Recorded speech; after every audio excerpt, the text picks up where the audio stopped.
Yele tua, yele. Praise the Almighty God. Ya, fatalo fatu sa mola tunu pele ia le ngata ifo ile yo pa anga fo I wo mai masani. Ai lunga fo o le tato live stream fo I o lo fa pena ona fo to fo I il neva ngale fiafi.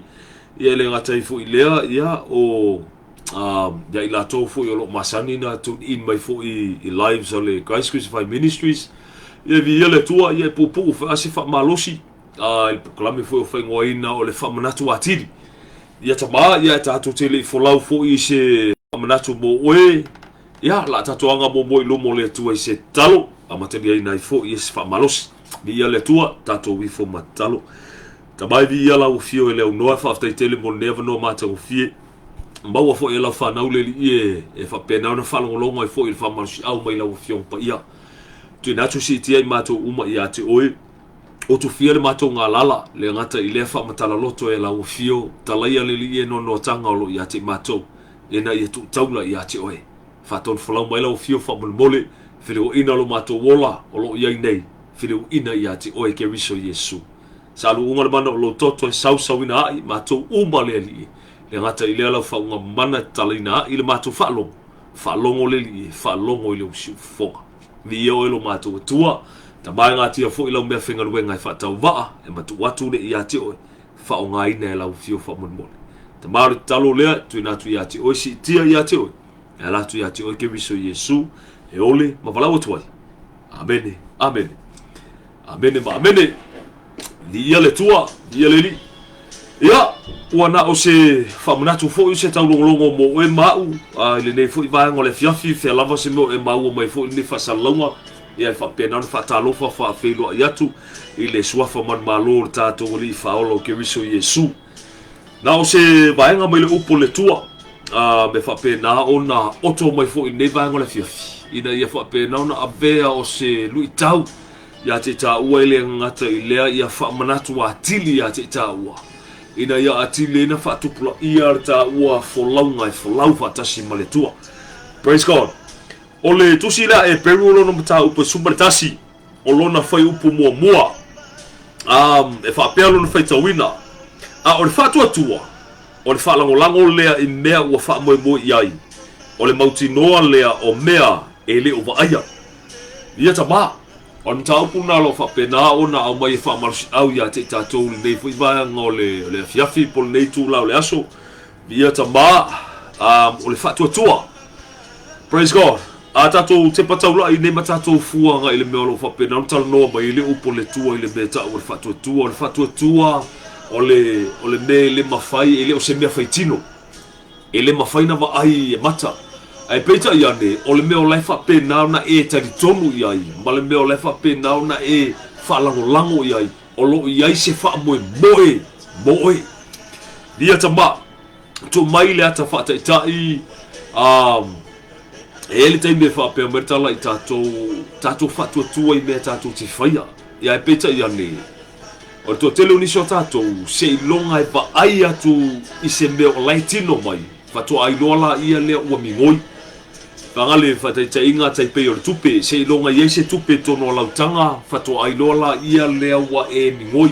langa famili so tato o le tupe e fa pe nana nga lue ina ia me uma ale se tupe ele mawhainga ngalue inga mea uma. Ai peita I ane, ai tilo ilo na tu whale nganga. O e whapena o na ta oto ai le mea ta o le whatua tua, le whapena o na ta noa ile upo le li. Ai te pataula I le tua, le siso tātou na maai le tua, le siso tātou na maai a Yesu ke riso, le siso tātou na maai le ngang pa ia. Ai ona o le taunongo longo le upo le tua, ma le whamanatu o le upo le tua ia te ta ua lai o na tani tonu I ta ua. Fatasi mai maranga lue mai o le nganga o le tue tono o tatou loto. O le winga lor whamtalanga. Ai koe ke pakaula I le tua. Ma e whatua tua ma e tan tonu I le tua. O e whapena o na tala noa mai le upo le tua. O le upo le tua e whapena o na ngalue inga mea uma. Ia tama. Ai whaftaila le tatou watua. O lo whapena o na taunongolongo ma whamanato mai a te tatou. E se malta ua ia te tatou o lona vaenga lea o le whatua tua le I le tua. la ngai tele me fa pe na fa tua na ia tangata e fa tua tangata i lona malosi e fa tua tangata i list tangata e fa tua tangata i lona poto e fa tua tangata i le ngaluenga e fa tua tangata le ke leo le au fa ingol se leni o tono la na account nga pese ila ia leo ina o lo fua nga ia i umarta mo engal tangata ma fa pe ngaola nga folaunga a o lo la te mi wale se tupe o nga down na ia lo tangata ele ngata foi la ele kai me fa pe nga o nga fifo ia ile malo shir tangata o nga pese ila ia le wale fa mea walu ngata le poto malata mayor tangata o nga bakwa le mafaila ia le nga ausia se mea ai tatu te fa fitai o le meo lo fa pe non tano ile upo le tua ile mele ta o fa tua o le fa tua ina wa e loa i lo loto le meo lo fa pe ngau ka oko i lo fa moe e ui anga le mafaina va ai e o mata a o ina lo fa pe na fafangu i lo loto o le mele o le yelo fa moe a le fa moe la lo fa pe na talo no mai o le fa moe ola la le olo ia ke wiso Yesu ale fa ftaila le i o lo fa pe na e nga lua mai le nga pa i o le tua e fafangu ia te tatou inga i fa pe na o ni sa o le tatou te taula ia na ia o le fa pe na fa mnatu atili ia te tatou o ia me o lo fa pe nga fiso inga ia lo so ifanga i taimi nei praise God ele ngata i lea o le ale mea na e avenga mafatu ia te oi ele ngata i lea o ame o lai fa pe na ona avea ma vaivainga ia te oi o lo te pataula i le li ma fa pe na ona taula ia tu ia te ia tawa o lo te tonu ke riso Yesu na ke mafaya onga ave se inga le mamafale mai ia te oi pole avenga mamafatu lea langa i le se me whenga tā i le tua avea lo tangata manisio i la tou o e whapenana avea mapine wha mau e moni o lo soifua le tua ele ngata la i lea ele se me whenga tā i le tua praise God ar whaftaile ia ta ma o lo whapenana ngā lue langa i nisio i tātou o lo whapenana whatia i le wholaunga o lo wholau i nei praise the Lord ele ngata i le ele taimi e nofo ia te tātou e pese i tātou te le taritonu i le tua a ho lo te melu luti ya whawhitauli e o mea te tātou o la ngona mamanatu i o mea te tātou kako kele loa epe mbongi e le tua e leo se whatua tua le ngol mena o le whatua tua po le alava le me whita ia i ele tangata se tuloua o lo tala ngoa ia te tātou tangata Samoa ona o tātou tangata lo lotu le ngata la i lea a o le meo lo whapena ona taulanga i ai i le whaamai o sio tātou tunu o lo whapena ona me whaamai i le atua Samoa le atunu pele o le atua e whapena ona taula i anga i ai taulava nga lo kepa i fuama e whapea i fu le ari i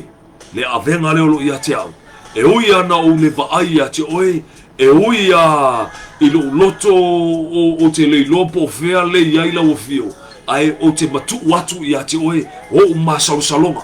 ina ia ngalua e la o fio ina ia whapena ona au mai a te au se le taritonunga e mawhai ona o taritonu ai o lo soifua oe ni ia tama ese marta ua i ate tātou o le vaenga lea a o le whamanatu Atili nga i ate oe maa o lo whatuatua e ele te me ave le tupe mo whatuatuanga o le tupe alu oma le tupe ona a leila i elo se tupe ua lea se whamoe o le stangata a o le mafuanga lana o lai au susunu lava tangata ina ia whapena ona Atili ona maua le tupe nga pese ila i elo le tupe nga lua inga mea uma ai peta iane a te pataula ilo whatuatua i le tua o le tua malanga upu e whapena ona nga lua inga mea uma aisia e koe whaakepa kako i le amtanga le fofuanga o le lalolangi o le langi ma lalolangi ma mea umolo i ai o le upu lava le tua nga whapena ona whetalai e le ngata lava i lea ai whai mai e ele te me mawai le langi ma lalolangi a o lana upu e tu mau lava lea se i o lava i whamamang lia ta ma e se malimata ngofie pea o ne te me whapena ona tato o mai tu inatu tato tanto nunga i le lii ma tato whapei for Lord e ui ana ule vai a te oi a o lo loto o te taritonu o lo soifua oe o oe e mawhaina ngā lue mai a te au ina ia sosoani la upito la au ina ia mafai e au na au sian mea o lo whapenau na nau nau taia na ia ilo loto. E ni so i tātou o lo whapenau na pangatia e mō meo addictions. Se tu lo wa o lo whapenau na iaia curses fo i e po mala au ngā tūpulanga fo i le tu whasolo. Le ngata i leo addictions o lo whtaia i maniso i tātou mo le meo le ulaula o le meo le ingupia. Se tu lo wa niso i tātou addictions o lo iai o le whaikaanga. Niso i tātou addictions la iai o le meo le pepelo. Se kulo wa o mea la ia o lo whapenau na tau mawhai i tātou ina ia iai le new resolution i lo tātou wola inga i whapenau na mawhai o na fo ia. Ai peita i ane, e le mawhai so malosi e le mawhai so poto o na lafo ina mea nei. Se i vanga nā e fisosoani mai le li i le pito la aule o tā ua ina i mawhai e tā ua. Fatasi male ngalue mo yole li e mafai ona lafo ina ime. That is faith. O le mena ta o fatotua. Via tama. Ele te me whapena o te pataula i tātou le tūle ma le tūle. But we start small. Amata mea mai se mei titi e whapena o na wala awa i le li. Tama. Soani mai oe ina ia e se ina le le ta tonu le ia tia. Via tama. Ele feio le tua ina na pitola au. A oe mau e ele te me whapena o na feio lai i tāua. Ai tātou te whaftai i le tua. O lo soifua le tua. Sa mo le tulu pele le ngata i le usom tu whawhine. Via tama. Peo no whatu stemi o sola po stemi o whano. O lo tangata i le ngā wau. Marto tele o nisi o lo whapena o na moni mawina. E moni mawha maoni o lo soifua le tua. Atu mai lisi tu se tu lo wa e lisi fo yo wo wa ile ngata ilea o tangata fo yo ainga la to te lo tangata le langa sa fa pe nau nau lai ai o au malosi o le tua sa fa pe nau na fili wa inga le o tangata le la wa lai ona tato fa sanga i mai le sonne al fa taina lu tato tu via tama o fa marsi au nga mo e ma fa manatu atili ya te taua ele te me fa pe nau na mau atu mea uma ai awane ngalo ia te oi mau o lo soifua le tua. Praise God. O ia le na pe o le mea lo whapena o whamanatu mai le upo le tua ta ua te le mea ta o le whatua tua. Via ta maa wha mai o le whatua tua o le whaalango lango lea i mea ua wha moe moe i ai o le mautinoa lea o mea e leo vaia. Via ta maa pe o le whaiatu e leisi seo tātou na maai i le tua leisi seo tātou na maai a Yesu ke riso e leisi seo tātou na maai le angampaia. Ai ono lo ngalua ingo tātou whatua tua o inalo tātou te pataulai vi ia tama au le mea matango fie lea langai au maile upo le tua e whai ma pinge wha mau ai le ngata ia ilea e o fo i le ola marsoi fua o tangata wa wheleua ina i le tua o le pinge wha maunga o le vavenga le tua ma le matau tio le tua. Praise the Lord. E lese mea whengata i le tua sa moa le tunu pele vi ia le tua ia o le taulongolongo o le whamanatu na pe o le aunga fo o le pokalame o le nei fo i tūla o le whamanatu atili ia le li whamanu ia tele le tua i fuafuanga fo ia o lava singa i le ngata i lea o lau whafuanga mai fo i nei tūla ia vi ia le tua ta mai whaftai tele mo le ufa malosi aua whapenau na lu i tawina ilo mātou wola whale nganga le ngata i lea niso i mātou o lo whapenau o na maru nue le lie tu inatu i mātou uma i ate oe. We thank you, Father, for maoni leo oilo mātou atua. Ngalue ane ngalue ifo le mana o lau fio. Ina ia whapena ona whilewa ina loto ma mawhau ina ia tu inatu i ate oe. Vi ia oilo mātou atua ta maa o te talo lea si tia i ate oe. E ala atu i lo suafa manu malo ke riso Yesu. E ole mawalau atuai. Amene, amene, amene ba amene. Ia vi ia le tua. Fea lava se me o mau o marita tau whasalau al nei tu la. Whamanuia tele le tua i ate o tau, ia le ngata i fo i lea, whamanuia le tua i le auso, ia lo whapenau na whawhongwhonga mai fo i lunga i Brisbane, ia le auso o lo whapenau na whawhongwhonga mai fo i Sydney. Ia whape fo i le auso o lo whawhongwhonga i Melbourne, ia ma le auso o lo whawhongwhonga mai Samoa, le ngata i lea, ia batu i fo i whamalo, whaftai fo i ate o tau, le moli mawina fo i, o le polkalame fo i o le nei vaenga le fiafi, ia po le nei tula, ia whamanuia tele le tua i ate o tau, ia tama, ia le ngata i fo i lea, ia, e o fo i le whamalo atu i fo i le ai paanga masani fo i o le Grace Crucified Ministries o i lato o lo follow mai ai ia vi ia le tua whaftai tātou tama ia o nei tula ia la whapena na tātou tama vai ia vi ia le tua ia pe tātou te ai pe tātou te whengu le alama se tasi mea tātou te whai ia whaia meo malava, le vi ingo le tātou tua, ono le suafo Yesu Keriso. Amene, amen, amene ma amene. Alofa tele atu mo otou, and God bless. Praise the Lord.